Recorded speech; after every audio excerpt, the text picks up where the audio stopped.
ஆவணி மாதம் பிறந்தவர் யாரு? ஆடும் வினையை ஒழிப்பது யாரு? ஆதவன் வணங்கும் தெய்வம் யாரு?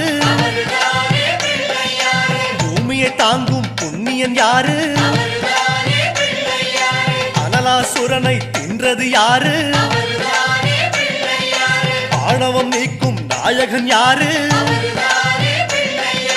முப்புரி அணிந்த மூலவன் யாரு? அவரும் வாழ்வது எங்கே கூறு?